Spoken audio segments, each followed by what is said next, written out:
Bueno, pues ahora toca el turno de, pues nuevamente recibir a la magistrada María de la Luz Rodríguez Mendoza.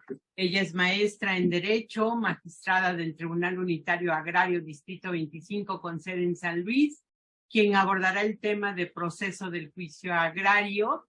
Y para mí es un gusto recibir a mi querida amiga. Créanme que es excelente en todo en toda la labor que realiza, experta en materia agraria, como ya lo vimos en la sesión anterior. Por eso voy a omitir, pues obviamente, lo que corresponde a la breve semblanza curricular de ella, y los voy a dejar en uso de la voz, no sin antes recordarles a ustedes tener la cámara abierta, el micrófono cerrado, y pasar lista para tener el 80% de asistencia. Insisto en que todas las preguntas se harán al finalizar la exposición de nuestra ponente y a través del chat. Así es de que sin más, dejo en uso de la voz a la magistrada María de la Luz Rodríguez Mendoza, magistrada del Tribunal Unitario Distrito 25. Adelante, magistrada, es un placer tenerte, querida amiga. Gracias, doctora. El gusto es mío siempre compartir con ustedes y nuevamente agradecerle al CEJA y al Pleno la oportunidad pues de compartir con los compañeros que están concursando estas breves semblanzas de lo que es el juicio agrario. Realmente el tema da para un semestre, pero con mucho gusto lo vamos a tratar de sintetizar en esta hora que nos queda. Si me permite compartir la presentación, que también se las vamos a proporcionar al final del curso. Reiterar esta parte del tema, es importante siempre situarnos, lo dije en mi intervención de ayer, pero lo reitero nuevamente, situarnos en los regímenes de propiedad que tiene México, porque a partir de ahí es la competencia que vamos a asumir nosotros en el procedimiento agrario. Y lo reitero nuevamente, cómo está compuesta la propiedad en México, a través de los terrenos propiedad de la nación, el régimen propiedad social, que comprende los ejidos y las comunidades, y el régimen de propiedad particular. Pero entrando a materia, en la materia propiamente dicha, ¿qué entendemos por el juicio agrario? El artículo 163 de la Ley Agraria claramente establece el concepto y dice que son los que tienen por objeto sustanciar, dirimir y resolver las controversias que se susciten con motivo de la aplicación de las disposiciones contenidas en esta ley. Es importante hacer reflexión a este concepto porque precisamente la competencia nos la da todas las disposiciones contempladas en la ley agraria. Por eso es necesario reiterar que debemos conocer perfectamente los tipos de propiedad que tiene el país para situarnos en las competencias cuando se nos presente algún caso en particular. ¿Con qué está relacionado o correlacionado el artículo 163 que nos da el concepto del juicio agrario? Pues bueno, con la Constitución Política de los Estados Unidos Mexicanos, de los artículos 14, 16, 17 y 27, fracciones cuarta de la séptima a la novena, el 73 y el tercero transitorio. En la ley agraria encontramos el fundamento en los artículos 1, 2, 45, 46, 48, 49, ya lo estamos viendo hasta el 68, perdón, hasta el 100, hasta el 98, pero también del 135 que comprende las facultades y atribuciones de la Procuraduría Agraria y del 146, así como el 164 al 200. También lo tenemos en el Código Federal de Procedimientos Civiles, la Ley Orgánica de los Tribunales Agrarios, desde luego, las competencias en el 9º del Tribunal Superior y en el 18 de la misma Ley Orgánica, competencia de los Tribunales Agrarios. Están correlacionados también el Reglamento Interior del Registro Agrario Nacional, el famoso RIRAN, en sus artículos 14, 6 y 18, y en el Reglamento Interior de los Tribunales Agrarios, en los artículos 14, 16, 17, 27, 56 y 57. Tenemos antecedentes del juicio agrario. Ustedes saben que antes no eran actividades jurisdiccionales las que se desahogaban, sino meramente administrativas, y los antecedentes más remotos son a partir de la nueva época revolucionaria es el Código del 34, tenemos el Código de 40 en los artículos 1 y 2, el Código de 1942, la Ley Federal de Reforma Agraria en los artículos 2, 12 y 16, así como el 379 y 390 de la Ley Agraria. Entonces nos vamos a situar en este concepto para que a partir de ahí visualicemos todos lo que tiene que ver con los principios de los tribunales, con los principios que rigen el juicio agrario, quiénes son las partes, quiénes intervienen en el procedimiento. La justicia social debe regularse con base en principios generales del derecho procesal, especialmente en aquellos que responden a peculiares necesidades de justicia agraria. Estos principios procesales los tenemos en el Tribunal Agrario, conocidos como el de legalidad, el de igualdad entre las partes, la defensa material, la verdad material, la oralidad y escritura, la publicidad, la inmediación, la concentración, la celeridad, la lealtad y probidad. Recordemos todos que en el principio de celeridad asumimos los magistrados recientemente un compromiso de continuar abatiendo el rezago de asuntos del 2019 hacia atrás bajo este principio, y además es un principio constitucional establecido en el artículo 17. Por eso todos los que están concursando y que lleguen a acceder a una de las plazas que concursan, pues debemos tenerlos en cuenta y en mente siempre, porque desde el actuario hasta el magistrado, todos estamos comprometidos y obligados a hacer patente y velar siempre por este principio. ¿Quiénes son las partes en el juicio agrario? En todo proceso intervienen dos partes, una que peticiona en nombre propio o en cuyo nombre se pide la actuación de una norma legal, denominada actora, o demandante, y otra frente a la cual esa conducta es exigida, llamada también demandada.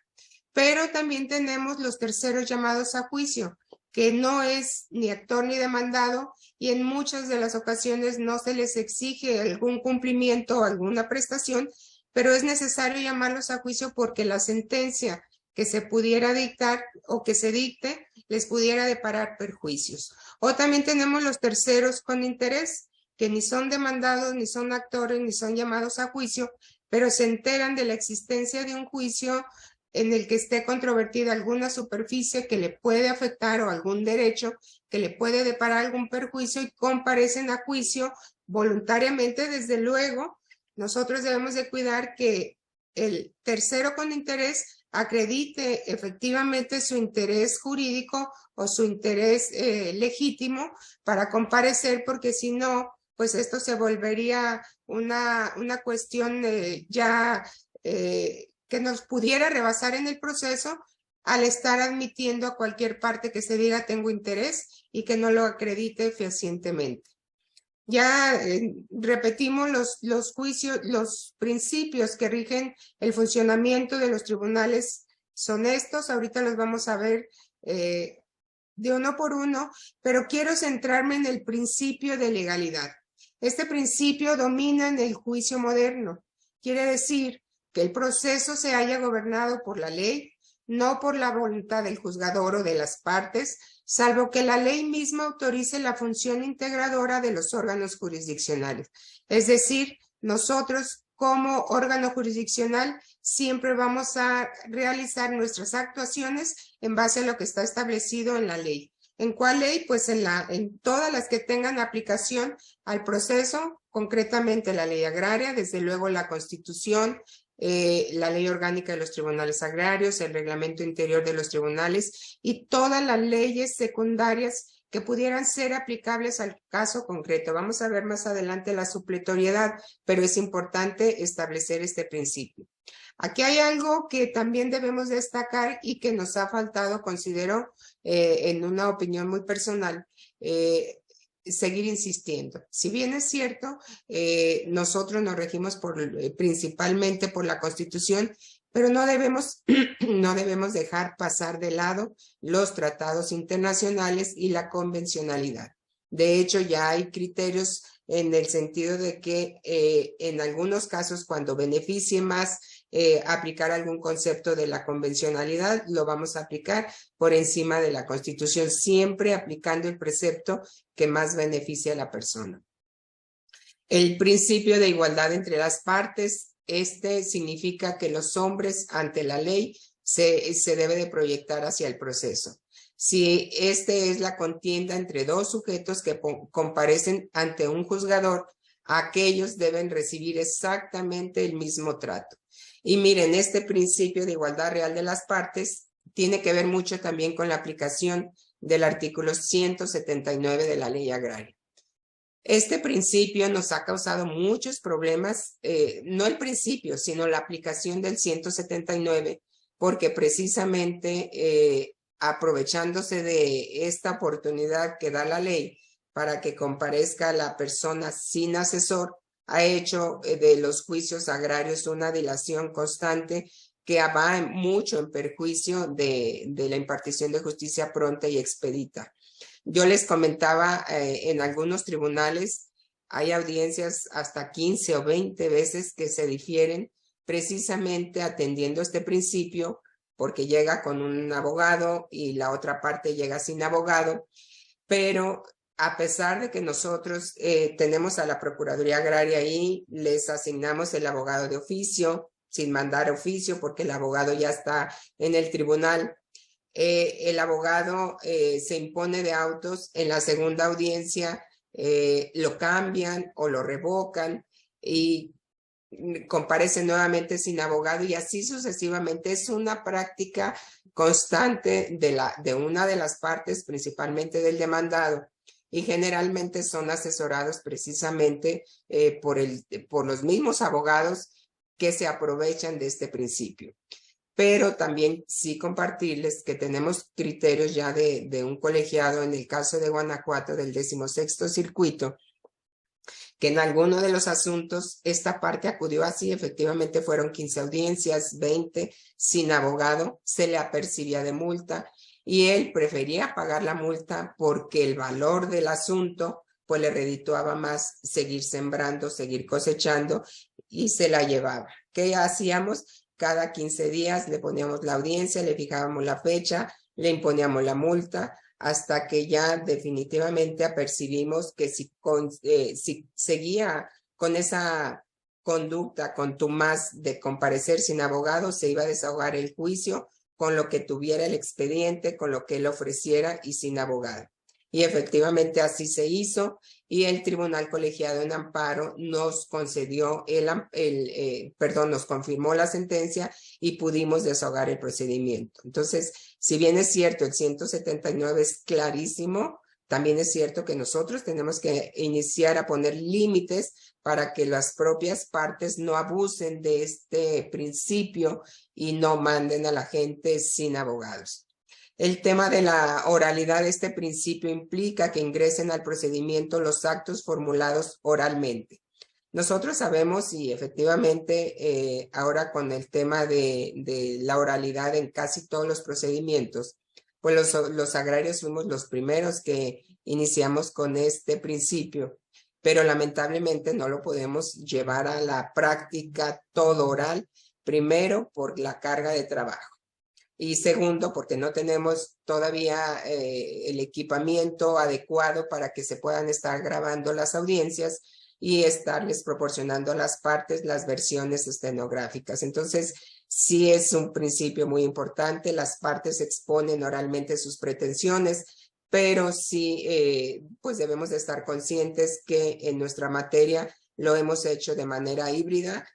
Queda escrito en el expediente, presenta su contestación por escrito y algunas otras actuaciones precisamente por justificar, pues, y se justifica por el tema de las cargas de trabajo.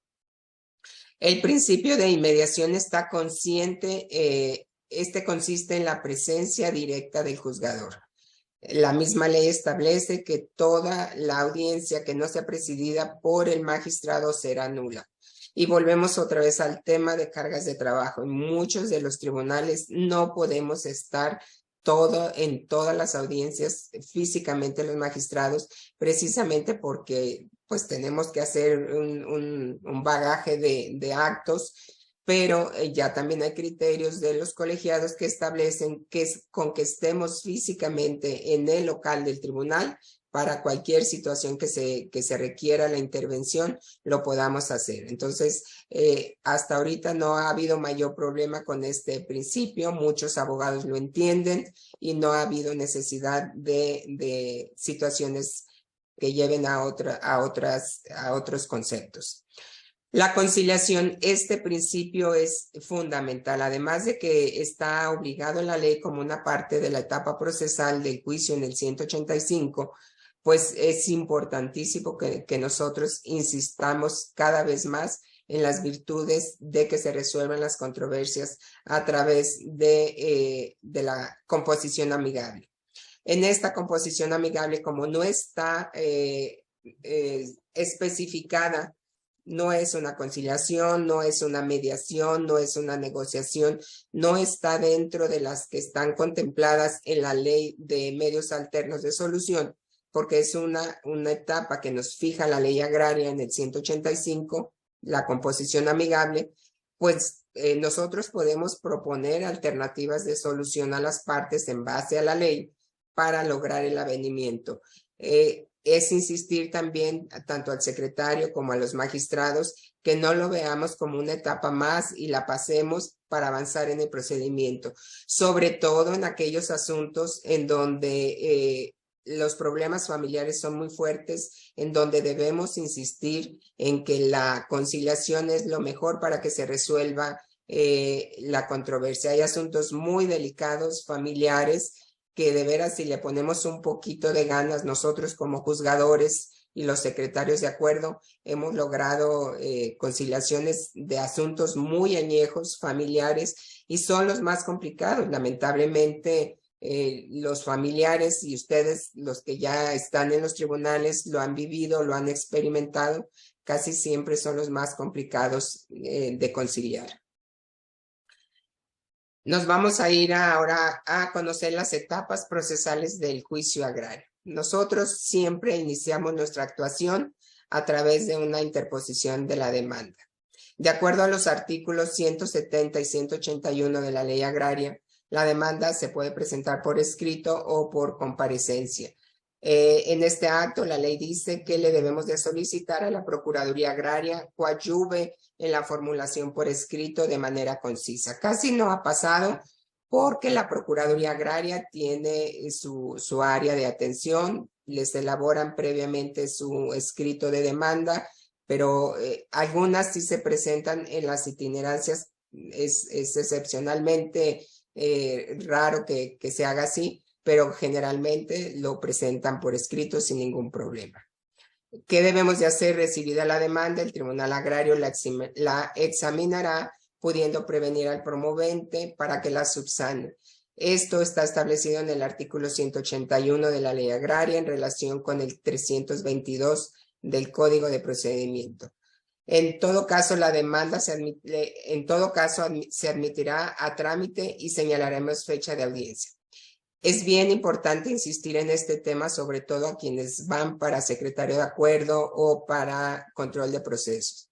Si nosotros de inicio no prevenimos una demanda y va deficiente, en la audiencia no podemos fijar correctamente la litis porque nos faltan documentos, porque no está integrada en su totalidad los elementos mínimos para poder fijar la litis. Hay criterios que dicen que es una mala práctica la prevención. Yo considero que es una buena práctica porque desde ahí vas integrando o tratando de integrar correctamente el expediente, pero además va relacionado con el principio de contradicción. Lo que entreguen de inicio es lo que se le tiene que entregar a su contraria para que se pueda defender. Este principio es fundamental que tengamos cuidado sobre todo secretarios de acuerdo y también los abogados particulares para evitar estar previniendo sus demandas. ¿Cómo se pueden presentar por escrito? Ya lo dijimos, con la obligación de examinar para indicar las irregularidades u omisiones. Generalmente, ¿cuáles son las irregularidades que encontramos al presentar una demanda?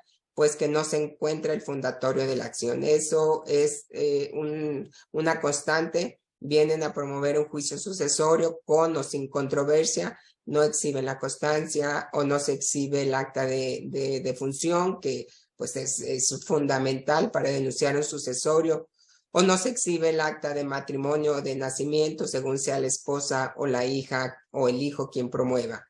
En una prescripción, por ejemplo, la causa generadora no la mencionan o no la exhiben.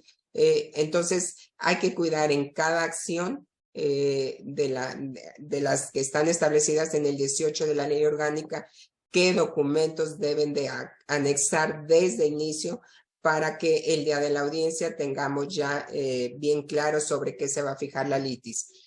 También ha pasado en muchos tribunales o en algunos tribunales que estamos sobre todo en nulidades de contratos, o fíjense ustedes, muchos abogados dicen, vengo a demandar la nulidad del contrato X, y como consecuencia la nulidad de todos los actos subsecuentes, sin precisar fecha o sin precisar un acto. Es importante que se señale qué tipo de acto y la fecha del acto o documento que se pretende anular, porque no podemos fijar litis sobre los demás actos subsecuentes. Y nos hemos encontrado expedientes así, de manera irregular, estamos fijando litis sobre actos o documentos inciertos que no tienen fecha y sobre todo que no están exhibidos en el expediente. Y así nos lo llevamos y así nos lo turnamos a sentencia y así resolvemos. Entonces, es un error que debemos estar evitando. Por eso, de inicio, la necesidad de revisar puntualmente la demanda y prevenir en caso de que sea necesario.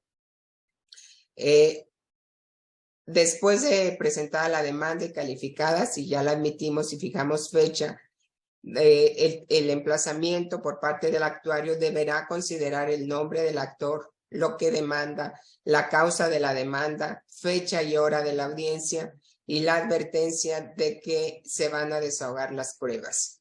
Es importante establecer que el emplazamiento es el acto procesal mediante el cual se hace saber a una persona que ha sido demandada. Se le da a conocer el contenido de la demanda y se le previene para que lo conteste o comparezca a juicio con el apercibimiento de tenerlo por rebelde. Todo esto debe estar señalado en el acuerdo y cuando el actuario, que muchos de ustedes van a concursar o están concursando la plaza de actuario, pues deben de cuidar mucho esta parte, que en su momento seguramente van a haber temas específicos del emplazamiento. De acuerdo a lo dispuesto en los artículos 170 al 175 de la ley agraria, el secretario o actuario va a acudir al domicilio del demandado, a la finca, oficina principal o asiento del negocio o lugar de labor. Ustedes saben que en materia agraria pueden señalar el domicilio físico, el lugar donde trabaje o el lugar en donde se encuentre al momento de desahogar la diligencia. Pero es bien importante que señalen porque es motivo de amparos indirectos o directos al momento de dictar la sentencia por faltas o más bien por defectos en los emplazamientos. Hay que cuidar mucho, sobre todo los que van para actuario y los que están en control de procesos o concursando control de procesos, porque es una obligación de ustedes revisar que también los emplazamientos que realizan los actuarios estén de manera correcta. En materia de emplazamientos, recuerden que no se aplica supletoriamente el Código de Procedimientos Civiles porque está expresamente establecida en la ley agraria todo el procedimiento para realizar los emplazamientos. Los demás actos procesales o intraprocesales pueden ser desahogados a través de la aplicación del código, pero en materia de emplazamientos cuiden mucho eso. También ya está definido por criterios de colegiados o de juzgados de distrito. Es la aplicación puntual de la ley agraria establecida en estos artículos. ¿Cuáles son las características de la demanda y el emplazamiento? Nosotros debemos de suplir la deficiencia de las partes en los planteamientos de derecho cuando se trate del núcleo de población ejidal o comunal. Así lo establece el artículo 164. Pero recuerden que únicamente son planteamientos de derecho, no respecto de los hechos. Aquí yo les decía a los abogados en algunas conferencias que me ha tocado compartir, pues realmente a quien le suplimos es al abogado, no es la parte, porque la parte para eso contrata a un abogado o acude a abogado de oficio de la Procuraduría Agraria, pero a quien le estamos supliendo es el abogado. Finalmente, la ley nos obliga a que nos den los hechos y nosotros les vamos a establecer el fundamento de derecho. También otra característica de la demanda y el emplazamiento, el actor puede acompañar al secretario o actuario a que practique el emplazamiento para facilitar la entrega. Ya estábamos señalando que en materia agraria se aplica la supletoriedad del Código de Procedimientos Civiles como una supletoriedad genérica. Coadyuva la Procuraduría Agraria en la formulación de la contestación de la demanda establecido en el artículo 170 de la Ley Agraria. ¿Qué podemos encontrar de incidencias en el momento del emplazamiento? Pues al entregar las cédulas se debe de recoger el acuse de recibo, es decir, firmar quien está recibiendo. Muchas veces se niegan a firmar, pero el actuario tiene fe para recabar la firma, pero sí cuidar hacer constar la media afiliación de la persona que está recibiendo la notificación o el emplazamiento. Si no sabe firmar o no puede firmar, debe ser firmado por otra persona a su nombre, pero hay que asentar la razón por la cual se está firmando a nombre de otra persona. Así lo establece también el Código Civil, porque no es nada más ponerle el nombre o la firma, sino hay que asentar si no sabe firmar o si no puede firmar, asentando el nombre de la persona quien hace el acta circunstanciada. Si no, pues también desde luego testigos a su ruego en caso de que no pueda firmar. Si no quiere presentar testigos, el requerido, es decir, a quien se le está notificando, puede negarse a firmar bajo multa de 3 días de salario aplicando las medidas de apremio que establece el Código Federal de Procedimientos Civiles. ¿Cuáles son los tipos de notificación para que nuestras actuaciones sean fidedignas y que tengan toda la efectividad para continuar con el procedimiento agrario? Pues primero las notificaciones personales, esas ya también todos sabemos, de acuerdo al Código Civil de Procedimientos, es la que da inicio cuando se recibe y radica el expediente, ya sea de prevención o de admisión. Otra notificación personal, también lo establece el código, son los acuerdos que ponen fin al procedimiento, desde la sentencia y el acuerdo que ordena el archivo del expediente. También el código establece que cuando a juicio del juzgador se considere que una actuación intraprocesal deba de ser notificada de manera personal, lo debemos realizar así. Por cédula, este es otro tipo de notificación, se deja con la persona de mayor confianza si no se encuentra el demandado en su domicilio.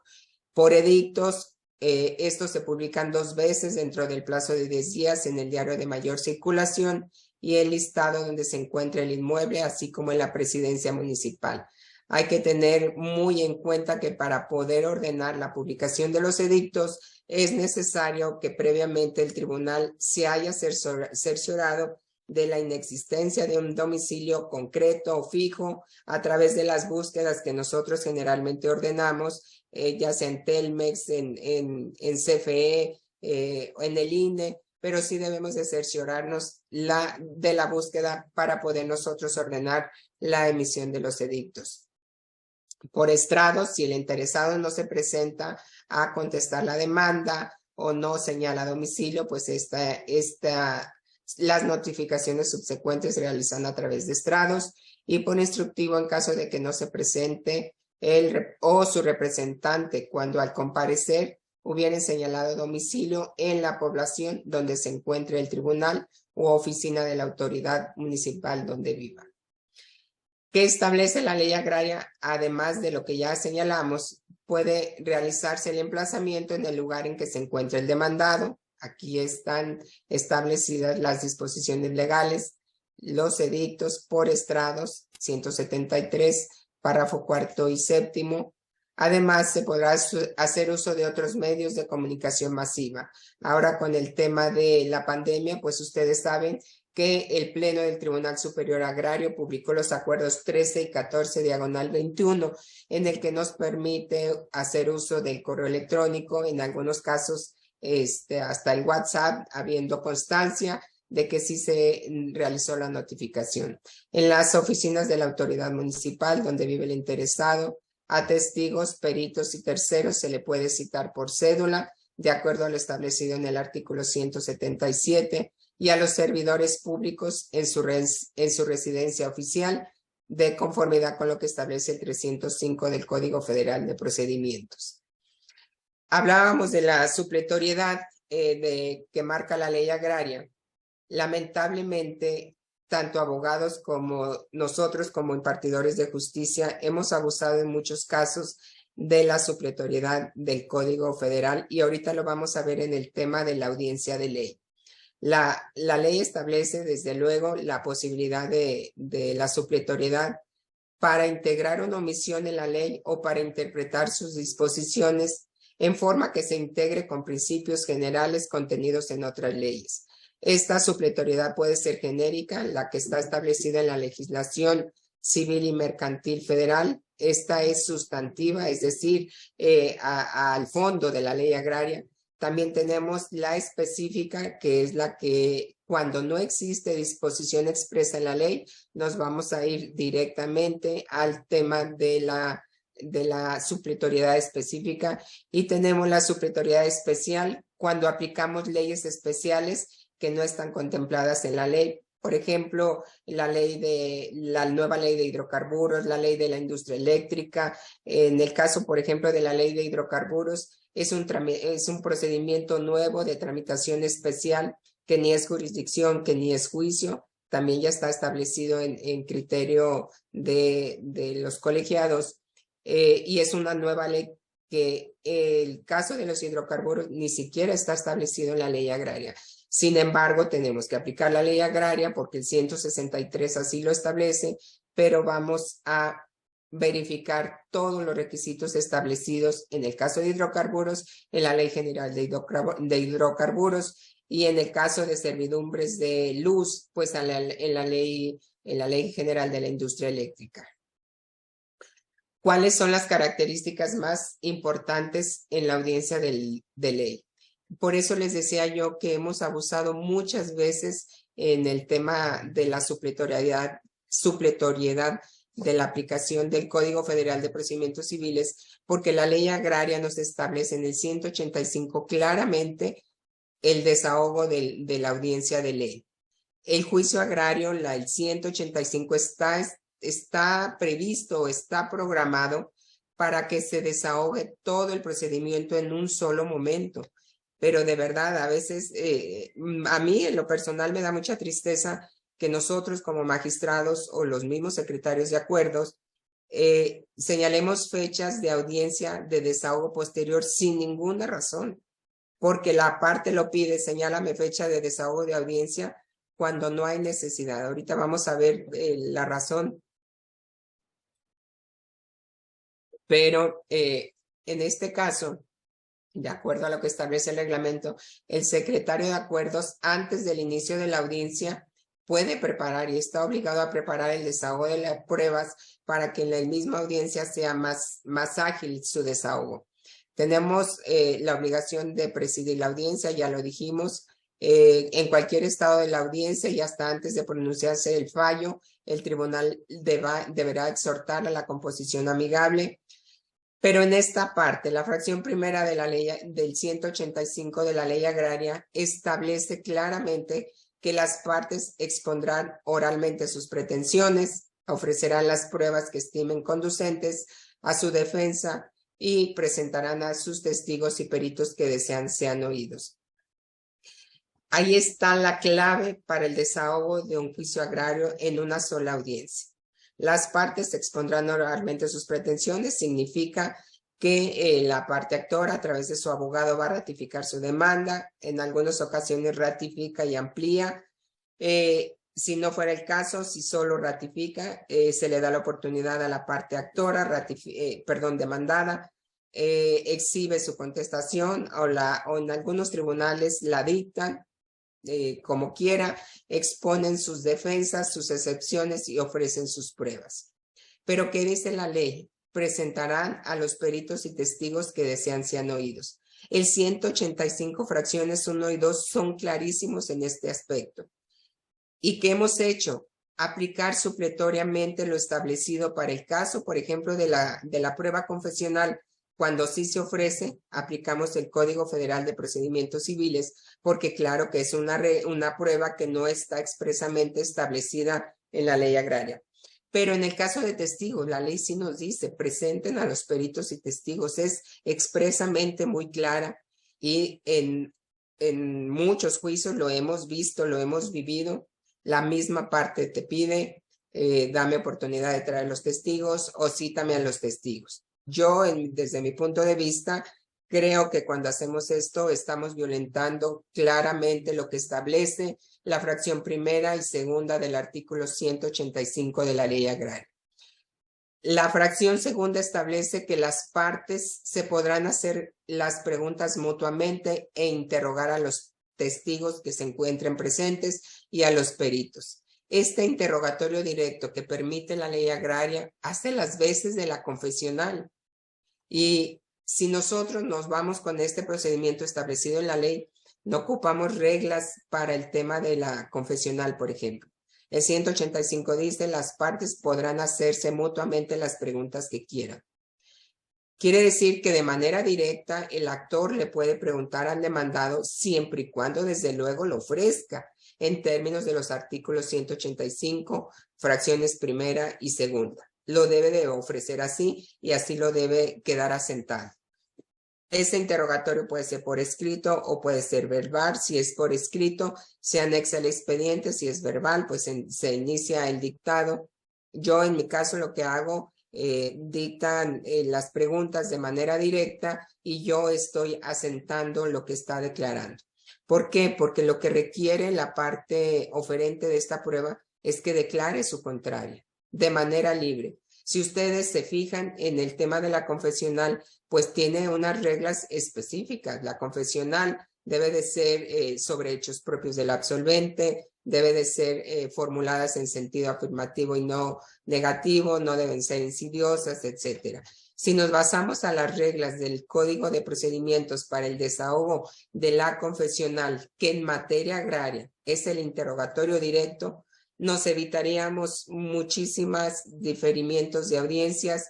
Y hay una cosa importante, en materia agraria, para aplicar la supletoriedad en materia de la confesional, tendríamos que estar citando absolver posiciones a la parte contraria si no acude, porque así lo establece el 103 y el 104 del Código Federal de Procedimientos Civiles. Entonces, pero las posiciones van formuladas de la manera que ya les comento, establecidas en el código. Sin embargo, en el interrogatorio directo que establece el 185 en las fracciones 1 y 2, pues es un interrogatorio libre. ¿Qué le quieres preguntar? Aunque pregúntale cosas que no son hechos propios, se los puedes preguntar porque no hay una regla establecida para ese interrogatorio. Por eso dice la ley, pueden hacerse libremente las preguntas que quieran. Entonces, en ese sentido es donde todavía nos ha costado coincidir a los tribunales y a los magistrados en el tema de criterios, porque unos sí lo aceptan, el interrogatorio libre y directo, otros se van únicamente con la confesional, pero yo considero que si aplicamos efectivamente la ley agraria y lo que establece el 185, nuestros juicios serían muy prácticos, desahogaremos audiencias en un solo momento sin necesidad de estarnos sujetando tanto a las reglas del Código de Procedimientos. Desde luego que no está prohibido porque pues si este tipo de pruebas no están expresamente establecidas en la ley porque no tenemos un código de procedimientos agrarios, pues tenemos que hacer uso de la supletoriedad.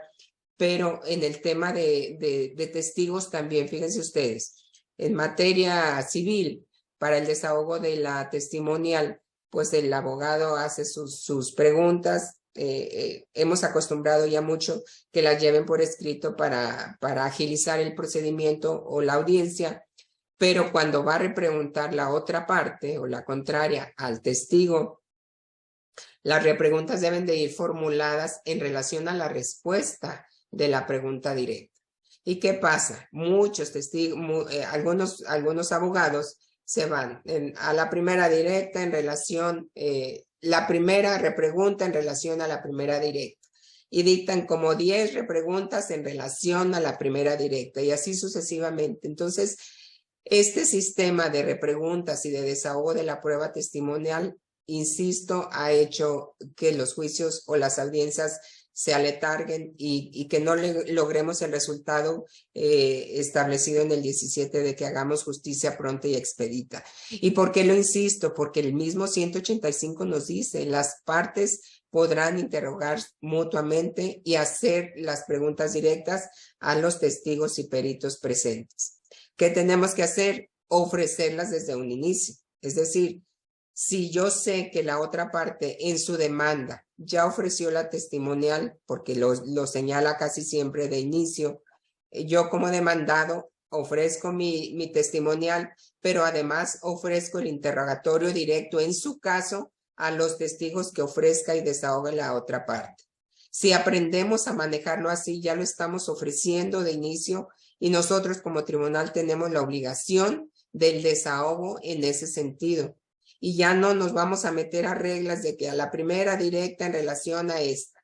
Nos vamos directamente a ver qué declaró el testigo.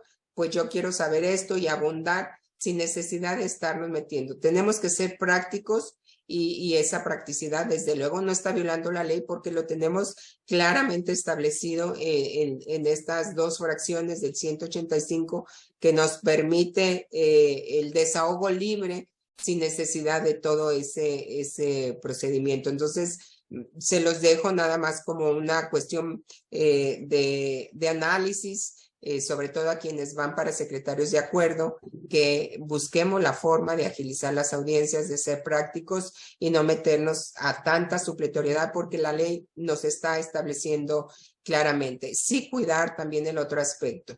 La ley agraria obliga a que las partes presenten a los peritos y testigos. En el caso de los peritos hemos sido más light y les hemos permitido más flexibles porque les hemos permitido que presenten a los peritos en el término de 3 días a protestar el cargo y casi lo hacemos siempre porque estamos conscientes que no se va a desahogar la audiencia en la primera fecha. Entonces, sí es importante que en el caso de los peritos cuidemos esa situación si fuera necesaria la prueba, pero que los secretarios de acuerdos ayudemos siempre al magistrado a ser ágiles en este sentido, pero sobre todo aplicando la ley, porque no nos estamos saliendo de las disposiciones ni violando ninguna normatividad, simplemente queremos ser precisos y concisos para el desahogo de estas pruebas. Dice la fracción tercera que todas las excepciones y defensas se harán valer en el mismo acto de la audiencia. ¿Qué tenemos que hacer? Miren, hay asuntos en donde todavía no comparece a contestar la demanda, la parte demandada, y ya están oponiendo la excepción de incompetencia. Y en algunos tribunales se ha admitido esa excepción de incompetencia sin siquiera haber comparecido a la audiencia. Entonces suspendemos audiencia, aceptamos la excepción de incompetencia, la tornamos a estudio y cuenta, damos vista a la contraria para que se manifieste, violando precisamente lo que está establecido. No podemos admitir ni desahogar ninguna actuación procesal si todavía no hemos establecido todas las cuestiones que se plantean en la audiencia. Es más, todavía ni siquiera el actor ratifica su demanda. Recuerden que es una obligación al exponer oralmente sus pretensiones. Y nosotros, en algunos casos, insisto, estamos aceptando ya excepciones que presentan por escrito y acordando fuera de audiencia lo que no debemos de acordar. Hay que tener mucho cuidado, sobre todo, insisto, a quienes van para secretario de acuerdos, porque ahí en el procedimiento es donde depende mucho de ustedes y desde luego nosotros como magistrados, porque debemos de estar en la audiencia, evitando o previendo todas estas situaciones. Si se opone reconvención, se hará valer al momento de contestar la demanda y nunca después, pero también el 182 en su párrafo segundo establece que las pruebas en reconvención deberán ofrecerse en el mismo momento de oponer la reconvención. ¿Qué tiene que hacer el secretario de acuerdos? Pues certificar, si no se ofrece la prueba, certificar que no está ofreciendo pruebas, porque también en ese aspecto es muy clara la ley en el sentido es decir, opones reconvención y en ese momento vas a ofrecer tus pruebas. Establece también la fracción quinta del 185, si el demandado no comparece o se rehúsa a contestar las preguntas que se le hagan, tendrá por cierta las afirmaciones de su contraparte. Es decir, ya hicimos constar la incomparecencia, ya toca el momento en que debe de contestar, ratifica primero el actor su demanda, hacemos constar la incomparecencia a contestar la demanda por parte de la contraria, y en el acuerdo donde tenemos ratificada la parte actora, tenemos que tener siempre ya por ciertas. Aquí hay que cuidar los términos. En algunas redacciones de actas hemos visto que así textualmente lo establece. Y en virtud de la inexistencia de la parte actora se le podrán tener por ciertas. No, así lo dice la ley, se le podrán tener por ciertas. Pero si ya estamos en el desahogo, ya les debemos de tener por ciertas las afirmaciones de su contraria. Y obviamente, al momento de la elaboración del proyecto de sentencia, pues los proyectistas deben de analizar todas estas circunstancias, pero pues concatenarlas con el resto del caudal probatorio. El magistrado, dice la fracción cuarta, podrá hacer libremente las preguntas que juzgue oportunas a cuantas personas estuvieran en la audiencia. Y la verdad, esta parte es importantísima y me ha resultado a mí en lo personal porque generalmente las preguntas de los abogados van encaminadas a lo que solo ellos quieren saber. A mí me interesa probar esto, a la otra parte le interesa probar lo otro, pero a mí como tribunal, viendo las pretensiones de la demanda y las defensas y excepciones y los hechos de la contestación de la demanda, a veces todavía nos falta elementos y decir algo no nos cuadra. Y inmediatamente nos damos cuenta cuando alguna de las partes o de los testigos nos está mintiendo, y por eso se nos da esta facultad totalmente libre para hacer preguntas sin ninguna regla.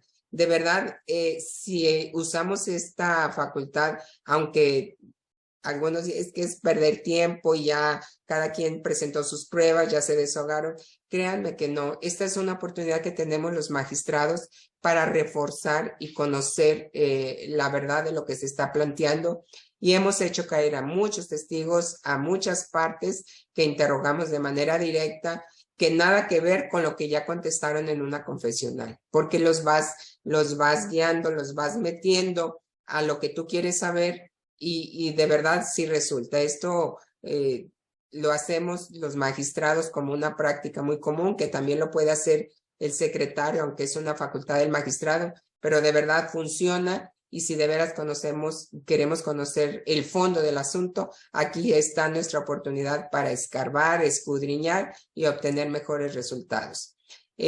Desahogada todas estas etapas de la audiencia de ley, dice el mismo 185, que se escuchará los alegatos de las partes y concederá un breve término. ¿Qué hacemos? En algunos casos nos piden la palabra, se los concedemos, hacen un resumen de sus alegatos y cerramos instrucción y tornamos para sentencia. De acuerdo a la naturaleza y a lo complejo del asunto, aplicamos código de procedimiento y les otorgamos 3 días dependiendo de lo voluminoso y de lo complejo del asunto para que formulen sus alegatos. Y finalmente, pues, turnamos para sentencia. Una de las características del juicio agrario que está establecida en la ley en el 164 es que debemos nosotros de considerar las costumbres y los usos de cada grupo mientras no contravengan lo dispuesto por la ley ni se afecten derechos de terceros, sobre todo en los juicios que involucren firmas de los grupos indígenas. Artículo 164. Es un tema también muy debatido, de mucho análisis, porque muchos de los usos y costumbres vulneran la ley agraria, vulneran los derechos fundamentales, vulneran convenciones y tratados internacionales, sobre todo en comunidades indígenas en donde no se le permite a la mujer participar en el órgano de representación de la comunidad, en donde no se le permite heredar en algunos casos o no se le permite acceder a los derechos. Pues si bien son costumbres y usos de estas comunidades, estas no pueden ir por encima de la ley y mucho menos por encima de los tratados internacionales. Tenemos un caso muy sonado y muy bonito de un reglamento, de un estatuto comunal que prohibía a las mujeres de la comunidad casarse con hombres fuera de la comunidad. Y esto obligó a que se declarara inconstitucional este estatuto y efectivamente hubo un caso, por eso lo recuerdo. La mujer se casó con un hombre que no era de la comunidad, la expulsaron de la comunidad, fue en Chiapas precisamente, la expulsan de la comunidad y se fueron a los juicios de nulidad y a todo lo que tenga que ver con la defensa del derecho de la mujer, y se declaró inconstitucional ese estatuto y obligó incluso a la Procuraduría Agraria a que rehiciera y ayudara a la comunidad a elaborar su estatuto comunal, pero desde luego no violentando derechos humanos de terceros. Y así tenemos muchos casos. Si bien es cierto, tenemos que atender a los usos y costumbres, pero nos queda claro a todos, sobre todo a quienes van de proyectistas y desde luego a secretarios de acuerdos, que nada debe de estar por encima de la ley, de la Constitución sobre todo, ni de los tratados internacionales en los que México sea parte. Debemos de asegurarnos también que se cuente con traductores indígenas. En el caso del Instituto de Pueblos Indígenas ha apoyado mucho con traductores. En el caso de Chiapas, hay estados como Oaxaca, me comentaba el magistrado, que en algunos tienen que pagar traductores, pero bueno, aquí en donde se presenta esta situación, el Estado, por ejemplo, en el Estado de Chiapas, también a través del gobierno del Estado, en el área de la Secretaría de Educación, nos prestaban traductores sin ningún costo y creo que esto puede ayudar a que efectivamente estemos asegurando que cuenten con traductores, porque de verdad es muy complicado de por sí. Algunos hablan el español, perdón, lo entienden, pero no lo hablan. Entonces tú les puedes estar hablando y te dicen que sí, pero cuando ya les preguntas no te pueden contestar porque no hablan el español. Entonces tenemos que cuidar mucho esta parte, sobre todo en las poblaciones indígenas. Ya vimos el tema de la suplencia. Debemos de cuidar en el tema de las jurisdicciones voluntarias, proteger los intereses de los solicitantes y proveer las diligencias precautorias necesarias para proteger a los interesados. Aquí también vuelvo al tema de cuidar el aspecto del 166, porque aquí tenemos que dividirlo en dos, no creo que me vaya a alcanzar el tiempo, pero uno es detener los actos de autoridad y el otro mantener las cosas en el estado que se encuentran. Aquí ha sido uno de los motivos también en muchos tribunales por falta de fundamentación y motivación que se estén concediendo amparos indirectos en contra de acuerdos sobre diligencias precautorias, o porque no los fundamos y motivamos bien, o están mal fundados y motivamos, o porque no era el caso y nosotros aplicamos indebidamente el Código Federal de Procedimientos Civiles, cuando en la ley agraria está establecida la suspensión a través de las medidas precautorias. Otra de las características del juicio agrario, que podemos acordar la suspensión del acto de autoridad, esto establecido en la fracción cuarta del 18 y en el 166, para que no se pudiera afectar en tanto se resuelva en definitiva. ¿Cuáles son estos actos de autoridad? Generalmente los del Registro Agrario Nacional, para que no se inscriba un acta de asamblea, de elección, por ejemplo, que está impugnada, o un acta o un contrato que está pendiente de inscribir en el RAN y que si se inscribe puede causar un perjuicio y puede variar la materia de la litis. Estos son los actos de autoridad que tiene que ver con los efectos de inscripción. Los tribunales agrarios considerarán las condiciones económicas para establecer la garantía en el caso de reparación de daño cuando pudiera causarse estos por motivo de la suspensión que se ordena. Nosotros podemos suspender de plano el procedimiento y remitir todo lo actuado al tribunal competente cuando nos percatemos que el litigio no es de nuestra competencia. Aquí, desde luego, los temas competenciales o son de oficio o a petición de parte. En muchas de las ocasiones, por regla, ya por sistema, los abogados oponen la excepción de incompetencia para dilatar el procedimiento, pues nosotros debemos de cuidar que incluso como no son artículos de prueba y de especial pronunciamiento, pues en la misma audiencia y ya tener un formatito ahí de resolución en ese mismo momento para continuar el procedimiento, porque lo hacen precisamente nosotros y todos sabemos la carga de trabajo que tenemos. Si turnamos excepciones de incompetencia o incidentes de incompetencia a estudio y cuenta, el estudio de los otros asuntos complicados se le va a acrecentar la carga y esto va a obligar un rezago todavía en el dictado de sentencias definitivas. ¿Qué hemos hecho en muchos casos? Ya tenemos el formatito de cuando realmente consideramos que somos competentes, en la misma audiencia lo vamos a hacer para evitar exactamente estar dilatando los procedimientos. Vamos a tratar de... Bueno, en el caso de las pruebas, algo bien importante.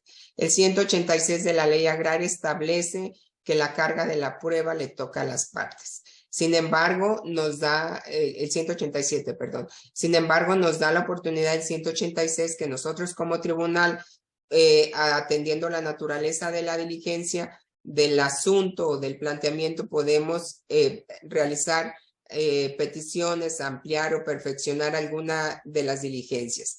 Es importante también que en la audiencia cuidemos la pertinencia y la idoneidad de la prueba. ¿Por qué? Porque, por ejemplo, en asuntos de prescripción nos ofrecen la pericial, nosotros sin mayor recato la admitimos cuando el tema de la pericial no está controvertida, puesto que lo que se está prescribiendo es una parcela. Generalmente cuando se promueven prescripciones de parcelas completas, está amparada con el plano que viene inmerso en el certificado o al reverso del certificado, y las partes o muchos litigantes que no saben o por desconocimiento ofrecen esta prueba.